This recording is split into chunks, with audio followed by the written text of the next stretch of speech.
Hello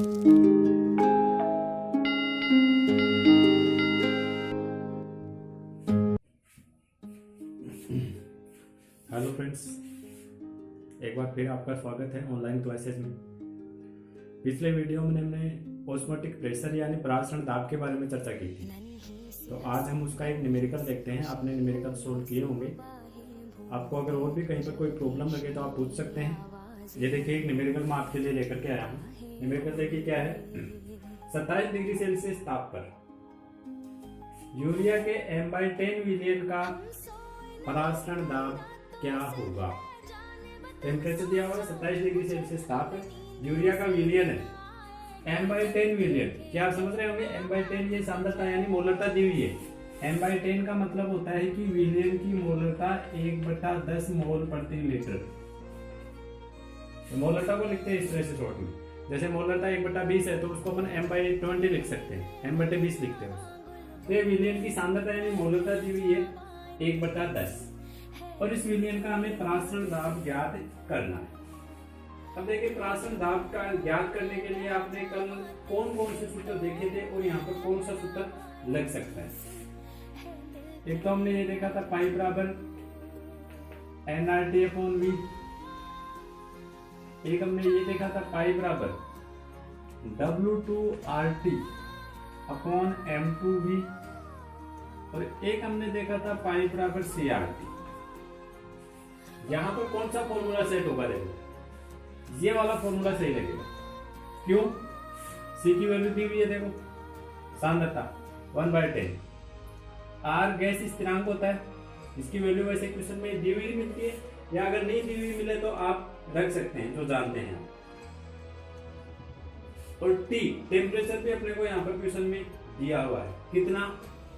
27 degree Celsius. लेकिन आपको ये टेम्परेचर नहीं रखना है, ध्यान देना है। सूत्र ये लगा गया पाई बराबर CR। देखिए वैल्यू रखता हूं मैं, C यानी सांद्रता।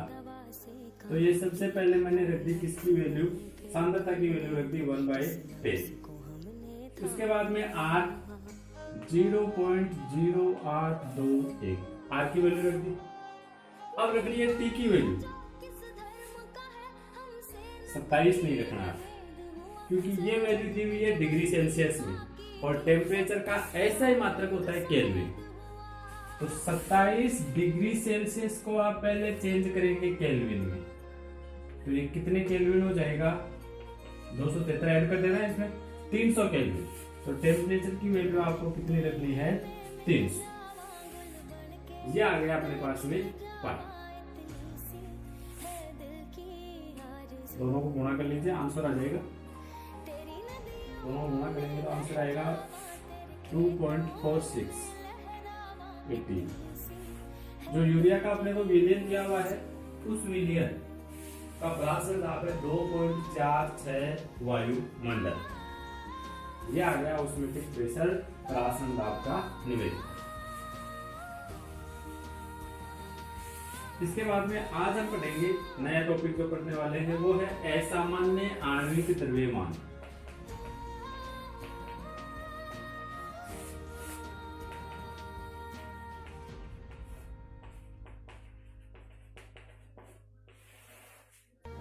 असामान्य आणविक द्रव्यमान या असामान्य अणुभार या असामान्य मोलर द्रव्यमान, आप कुछ भी बोल सकते हैं इसको। देखो ये क्या होता है, क्या नई चीज आई है। देखो, असामान्य आणविक अणुभार तो अपन जानते हैं, लेकिन ये असामान्य अणुभार ये क्या होता है? जो अणुसंख्या गुणधर्म हमने पढ़े हैं, 4 अणुसंख्या गुणधर्म पढ़ लिया आपने, और उसके न्यूमेरिकल्स भी देखे अपन ने। जो अणुसंख्या गुणधर्म के न्यूमेरिकल है, उस न्यूमेरिकल्स में अपन ये देखते हैं कि M2 की वैल्यू अपन निकालते हैं, यानी विलेय का अणुभार ज्ञात करते हैं। ठीक है, लेकिन अपन जो विलेय का अणुभार ज्ञात करते हैं, क्या वो सही होता है? और अगर सही नहीं होता है तो वास्तव में विलेय पदार्थ का अणुभार कब अपने को सही और सटीक मान उसके प्राप्त होंगे, इसी से संबंधित ये टॉपिक। देखिए, सही गणना कब होगी? M2 की सही वैल्यू आपको कब प्राप्त होगी? जब आपके पास में जो विलियन है वो राउले नियम की पालना करना चाहिए। यानी आदर्श विलयन होना चाहिए। विलयन कैसा होना चाहिए? आदर्श। विलयन तनु होना चाहिए। विलय पदार्थ का कोई आयनन नहीं होना चाहिए और विलय पदार्थ का कोई संगुणन नहीं होना चाहिए।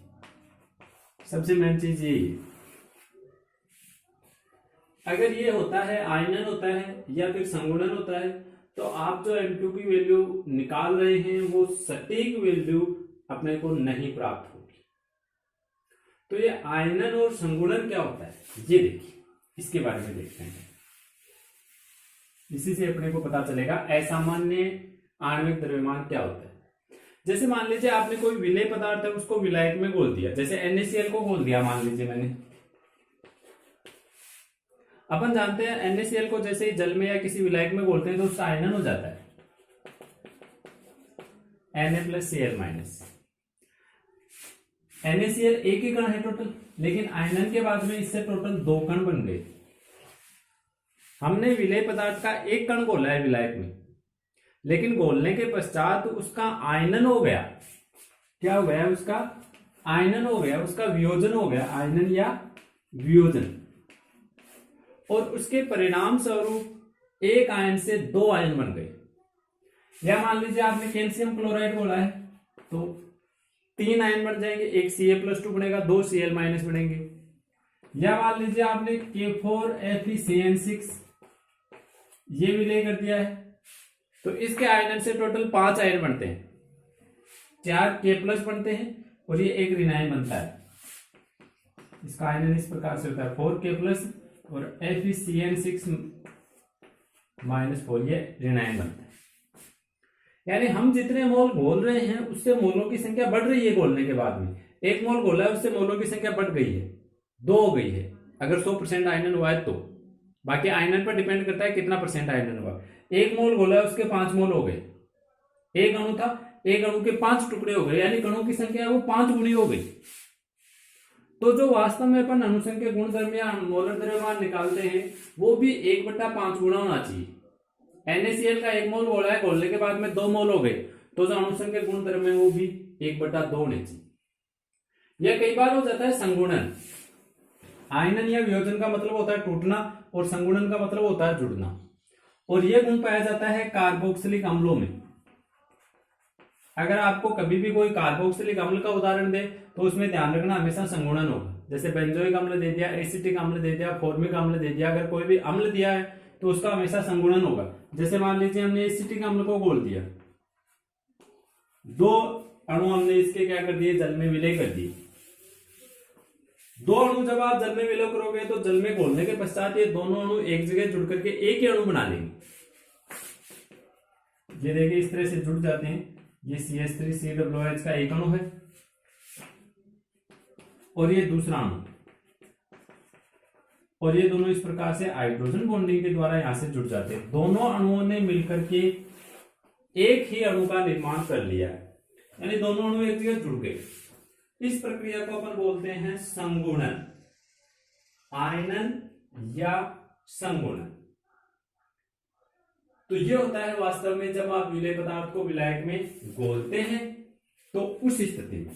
तो अब आप स्वयं सोच सकते हैं कि जो अणुसंख्या गुणधर्म, अणुसंख्या गुणधर्म किसको कहा था अपन? किसी विलयन के वे गुण जो अणुओं की संख्या पर डिपेंड करते हैं, अणुओं की संख्या। अब देखिए यहां अणुओं की संख्या 1 है, घोलने के बाद में अणुओं की संख्या 2 हो गई, यानी अणु आपने जितने घोले थे घोलने के बाद में उससे डबल हो गए। यहां पर 1 अणु आपने घोला, घोलने के बाद में अणुओं की संख्या 3 हो गई। तो सीधी सी कॉमन सी बात है, अगर अणुओं की संख्या चेंज हो रही है, आप जितने आपने विलायक में जितने अणु घोले हैं उतने अणु नहीं है, बल्कि अणुओं की संख्या चेंज हो गई। तो अब आप ये भी सोच सकते हैं, कॉमन सी बात है कि अगर अणुओं की संख्या चेंज हो रही है तो क्या उनसे जुड़े हुए जो गुण हैं वो चेंज नहीं होंगे? ऐसे गुण जो अणुओं की संख्या पर ही डिपेंड करते हैं, क्या उन गुणों में कोई परिवर्तन नहीं होगा? बिल्कुल होगा। और जो अणु संख्या गुणधर्म है वो भी चेंज हो जाएंगे, परिवर्तित हो जाएंगे। यही है असामान्य आणविक द्रव्यमान। समझ गए। असामान्य आणविक द्रव्यमान क्या है? असामान्य अणुभार। सामान्य तो नॉर्मल वो होता है, जैसे NaCl का अणुभार है वो तो नॉर्मल हो गया, लेकिन NaCl को या जो भी विलेय पदार्थ है उसको विलायक में घोलने के पश्चात उसका आयनन हो गया या उसका संगुणन हो गया, अणुओं की टूट गए या अणु आपस में जुड़ गए, तो उसके बाद में उसका जो मोलर द्रव्यमान अणुभार है वो भी चेंज हो जाएगा, बदल जाएगा। आप जब घोल रहे हैं जिस पदार्थ को उसका अणुभार अलग है, लेकिन घोलने के पश्चात, विलय करने के पश्चात उसका जो मोलर द्रव्यमान है, अणुभार है, वो आपको अलग प्राप्त होगा। उसका आयनन या संगुणन होने के कारण उसका मोलर द्रव्यमान भी चेंज हो गया, बदल गया है। और उसी मोलर द्रव्यमान या उसी अणुभार को हम कहते हैं असामान्य आणविक द्रव्यमान, या आप कह सकते हैं असामान्य अणुभार। यह है असामान्य आणविक द्रव्यमान। इसके समाधान के लिए कि जो वास्तविक अणुसंख्या गुण द्रव्यमान उनका सटीक वैल्यू कैसे ज्ञात की जाए, इसके लिए वान थाप नामक वैज्ञानिक ने गुणांक दिया है, वान थाप गुणांक। इसको अपन आई के द्वारा लिखते हैं, वान थाप गुणांक आई। ये क्या होता है? देखो वान थाप ने क्या कहा है, वान थाप गुणांक किसे कहते हैं? किसी प्रेक्षित एवं परिकलित मान का अनुपात, प्रेक्षित एवं परिकलित मान का अनुपात ही वान थाप गुणांक यानी आई कहलाता है। देखो सीधी सी परिभाषा, प्रेक्षित एवं परिकलित, प्रेक्षित एवं परिकलित मान का अनुपात यानी आई बराबर क्या हो जाएगा? प्रेक्षित अणुसंख्यक गुण बटे परिकलित अणुसंख्यक गुण। ये इसका जो भी अणुसंख्यक गुण आप निकाल रहे हैं, जैसे आप वाष्प दाब में अवनमन निकाल रहे हैं तो आप लिखेंगे प्रेक्षित वाष्प दाब में अवनमन डेल पी अपॉन परिकलित डेल पी। अगर आप क्वथनांक निकाल रहे हैं तो आप लिखेंगे प्रेक्षित डेल टीबी अपॉन परिकलित डेल टी। सेम ऐसे अगर हिमांक निकाल रहे हैं तो आई बराबर हो जाएगा प्रेक्षित डेल टीएफ अपॉन परिकलित डेल टीएफ। और अगर प्रासरण दाब निकाल रहे हैं तो प्रेक्षित प्रासरण दाब अपॉन परिकलित प्रासरण दाब। परिकलित या इसको आप बोल सकते हैं सैद्धांतिक। आयनन के लिए भी आप ये निकाल सकते हैं, आई बराबर प्रेक्षित मोल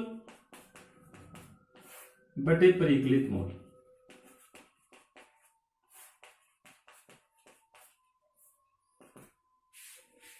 अब ये प्रेक्षित और परिकलित, प्रेक्षित मोल तो कौन से होते हैं और परिकलित मोल कौन से होते हैं? प्रेक्षित मोल तो वो होते हैं कि आपने जितने घोल दिए हैं, घोलने के पश्चात वास्तव में घोलने के पश्चात, जैसे मान लीजिए मैंने NaCl के 10 अणु पानी में घोल दिए और घोलने के पश्चात इसका 80% आयनन हो गया, यानी इसके 10 में से 8 मोल है वो तो टूट गए हैं Na प्लस में और Cl माइनस में, और 2 मोलों का आयनन नहीं हुआ। ये हमने घोला है और घोलने के पश्चात ये हो गया, तो ये तो है प्रेक्षित मोल। घोलने के पश्चात आयनित या संगुणित होने के पश्चात, और जो आप वास्तव में मिला रहे हैं वो है परिकलित। यानी आप ये लिख सकते हैं आयनन या संगुणन के पश्चात मोलों की संख्या, मोल बटे आयनन या संगुणन से पूर्व मोलों की संख्या, ये होता है आई। इसका अर्थ यह हुआ कि अभी तक अपन ने जो वाष्प दाब में अवनमन निकाला है या क्वथनांक में उन्नयन निकाला है, प्रासरण दाब निकाला है, उसके अपने को सटीक वैल्यू प्राप्त नहीं हुई है, क्योंकि अपन ने तो ये वाली वैल्यू रखी है। जैसे आपने NaCl के 10 मोल बोले तो आप तो मोलों की संख्या 10 ही रखेंगे, लेकिन वास्तव में देखो मोलों की संख्या ये हो गई है 8, 8 और 2, यानी कुल मोलों की संख्या वास्तव में कितनी हो चुकी है? 18 मोल। जबकि आप आंसर निकालते समय वैल्यू कितनी पुट कर रहे हैं? 10। इसका मतलब हमने जो मान निकाले हैं अब तक अणुसंख्यक गुण द्रव्य के, वो अपने को सटीक मान प्राप्त नहीं हुए। तो फिर सटीक मान कैसे प्राप्त किए जाए?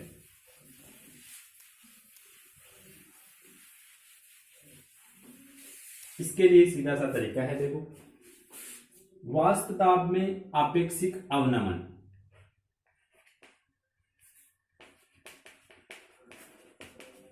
वाष्प दाब में आपेक्षिक अवनमन, एक तो अपन ने ये निकाला, एक दूसरा निकाला है क्वथनांक उन्नयन, एक निकाला है हमने इमांक अवनमन, और एक हमने निकाला है परासरण दाब। तो अब हम इनकी सही वैल्यू, सटीक वैल्यू किस तरह से प्राप्त कर सकते हैं, ये देखिए। वाष्प दाब में आपेक्षिक अवनमन यानी del P upon P naught, इसकी वैल्यू किसके बराबर थी? x2 के बराबर थी।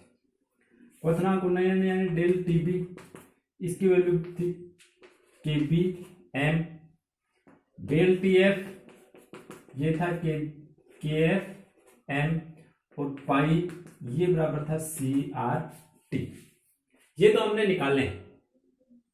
वास्तव में वान ठाप के अनुसार सही सटीक वैल्यू कैसे ज्ञात की जा सकती है? ये जो भी फॉर्मूला आपके पास में, जो भी सूत्र है, उसको वान ठाप गुणांक यानी आई से गुणा कर दीजिए। ये सभी को मैंने किससे गुणा कर दिया? आई। अभी आपने पता कर लिया आई क्या? वान ठाप गुणांक। जो भी वैल्यू आप निकाल रहे हैं, प्रेक्षित मान बटे परिकलित मान।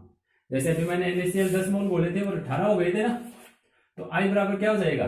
प्रेक्षित मोल बटे परिकलित मोल। प्रेक्षित मोल कितने? 18 बटे परिकलित मोल कितने? 10, यानी आई का मान कितना आ गया? 1.8। तो आपको यहां पर ये आई का मान और रखना है। जो भी फॉर्मूला है उसे आप आई के साथ मल्टीपल करेंगे, आई के साथ गुणा करेंगे, तब जाकर के अपने को जो अणुसंख्या गुणधर्म है उनकी सही और सटीक वैल्यू अपने को प्राप्त होगी। जो आई है इसका मान 1 से कम भी आ सकता है, 1 भी हो सकता है, और 1 से ज्यादा भी हो सकता है। आई की वैल्यू 1 कब आएगी? आई की वैल्यू 1 तब आती है जब विलेय पदार्थ का न तो कोई आयनन होता है न कोई संगुणन होता है। आपने जितने मोल बोले उतने ही, आपने 20 मोल बोल दिया तो वो 20 मोल है, न उसका कोई आयनन हुआ है न कोई संगुणन, तो आई की वैल्यू आपको 1 प्राप्त होगी। अगर अगला ये कहे कि विलेय पदार्थ का कोई आयनन या संगुणन नहीं होता है, तो यहां पर आई की वैल्यू अपने को कितनी रखनी है? 1 रखनी है। अगला ये कहता है कि विलेय पदार्थ का आयनन होता है। आयनन होने का मतलब उसके मोलों की संख्या बढ़ रही है। आपने 10 मोल घोलने के पश्चात उससे 15 या 18 मोल हो गए, मोलों की संख्या में वृद्धि हो रही है। उस स्थिति में जो आई है इसकी वैल्यू हमेशा 1 से बड़ी प्राप्त होगी। आपको आई की वैल्यू हमेशा 1 से अधिक प्राप्त होगी। और यदि संगुणन हो रहा है उस स्थिति में आई की वैल्यू 1 से कम प्राप्त होगी, क्योंकि मोल जुड़ जाएंगे उस स्थिति में। जैसे आपने 5 मोल 10 मोल बोल दिए, बोलने के बाद में वो आपस में जुड़ गए और जुड़ करके मान लीजिए उनके 6 मोल बन गए, यानी मोलों की संख्या में कमी हो रही है, तो आपको आई की वैल्यू कम प्राप्त होगी। आयनन हो रहा है तो आई इज ग्रेटर देन 1, संगुणन हो रहा है तो आई इज लेस देन 1, और आयनन और संगुणन कुछ भी नहीं हो रहा है तो आई इज इक्वल देन 1। और आई की वैल्यू देखो अभी मैंने आपको निकाल के बताया, आप इस तरह से निकाल सकते हैं कि उसके प्रेक्षित मोल 18 थे बटे उसके परिकलित मोल, तो आई की वैल्यू अपने पास में आ गई 1.8। तो ये हो गया वान ठाप गुणांक और असामान्य मोलर द्रव्यमान।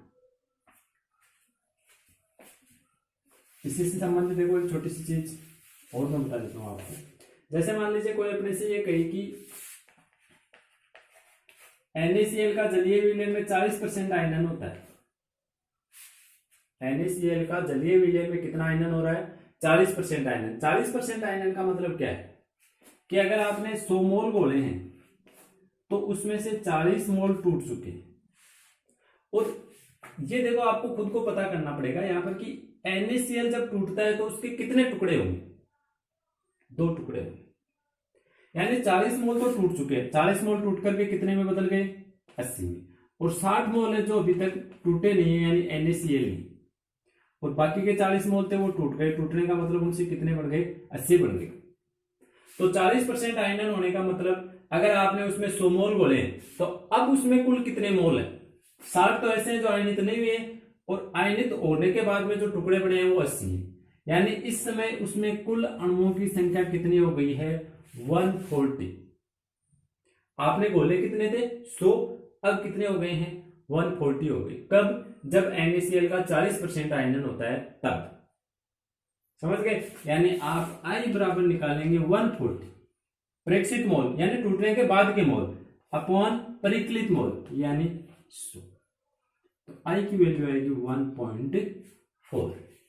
जब आप NaCl के 100 मोल बोलते हैं और उसका 40% आयनन होता है तो वाट हाफ गुणांक I की वैल्यू आती है 1.4।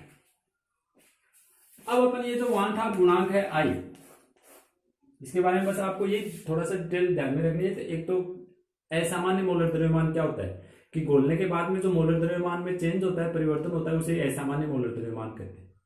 दूसरा वाट हाफ गुणांक किसे कहते हैं? प्रेक्षित एवं परिकलित मान का अनुपात वाट हाफ गुणांक कहलाता है। और तीसरी चीज आपको ये ध्यान में रखनी है कि अब तक अपने जितने भी फॉर्मूले निकाले उनको सबको थोड़ा चेंज करना है और उनको सबको I के साथ में गुणा करना है। तो अब आप ये सोच रहे होंगे कि इससे पहले हमने जो न्यूमेरिकल निकाले हैं वो सारे गलत हो गए। जी नहीं, वो न्यूमेरिकल तो वैसे ही रहेंगे। अगर आपको न्यूमेरिकल में जैसे सवाल दिया गया है तो उसमें अगर वाट हाफ गुणांक I के बारे में कुछ डिटेल्स दी हुई हैं तभी आपको ये, जैसे मान लीजिए आपको मैं पराश्रण दाब के लिए अभी हमने एक उदाहरण लिखा था, उसमें हमने I के बारे में कहीं पर कोई चर्चा नहीं की कि यूरिया का कितना आयनन हुआ है या यूरिया का कितना संगुणन हुआ है। अगर क्वेश्चन में ऐसे चर्चा नहीं की हुई है तो आपको केवल नॉर्मल सूत्र लगाना है जो आपने पहले पढ़ा था, पाई बराबर CRT वाला। और अगर उसमें क्वेश्चन में एग्जामिनर आपको ये कहता है कि इसमें यूरिया का इतना % आयनन या इतना % संगुणन होता है, हमने इतने मोल घोले थे जिसका इतना आयनन हो गया, उस स्थिति में आपको ये सूत्र लगाना है पाई बराबर ICRT। यानी पाई बराबर CRT से भी निकालेंगे आप, जब I की चर्चा ही नहीं है क्वेश्चन में कहीं पर तो आप सूत्र ये लगाएंगे पाई बराबर CRT। और अगर आपको क्वेश्चन में I की वैल्यू दी हुई है या I की वैल्यू निकालने के लिए पर्याप्त जानकारी दी है तो आप पाई बराबर सूत्र लगाएंगे ICRT। सेम इसी तरह से जो वाष्प दाब है, क्वथनांक है, हिमांक है, उनके लिए भी आपको ऐसे निकालना है। समझ गए? यानी अब तक आपने जो क्वेश्चन निकाले थे वो बिल्कुल सही है, क्योंकि उनमें कहीं पर I का जिक्र ही नहीं किया कि कितना पदार्थ घोला है, उसका कितना आयनन हुआ है या कितना संगुणन हुआ है, इसके बारे में अपने को कुछ नहीं बताया। तो उस स्थिति में आप केवल नॉर्मल सूत्र लगाएंगे, डेल TF बराबर KF इंटू M। I को अपने को यहां पर पुट करने की कोई आवश्यकता नहीं है। I केवल तभी पुट करेंगे जब क्वेश्चन में इसके बारे में डिटेल दी हुई हो, अपने को इसका मान दिया हो। तो ये जो वाट हाफ गुणांक है इसका मान किस प्रकार से दिया हुआ रहता है, इसका आयनन के साथ में और संगुणन के साथ में क्या संबंध होता है, ये पढ़ेंगे अभी हम अगले वीडियो में, नेक्स्ट वीडियो में, कि जो वाट हाफ गुणांक है उसका आयनन की मात्रा के साथ क्या संबंध है और वाट हाफ गुणांक का संगुणन की मात्रा के साथ में क्या संबंध है।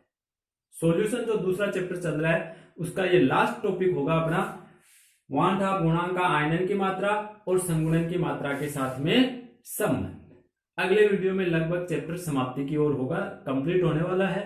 तो आपसे निवेदन है कि लगातार इसकी स्टडी करते रहें। चैप्टर कंप्लीट होने वाला है तो इसके बाद में इसकी जो भी क्वेश्चन न्यूमेरिकल्स वगैरह हैं वो सभी आप सोल्व कर सकते हैं। इसके लिए आप तैयार रहिए। धन्यवाद।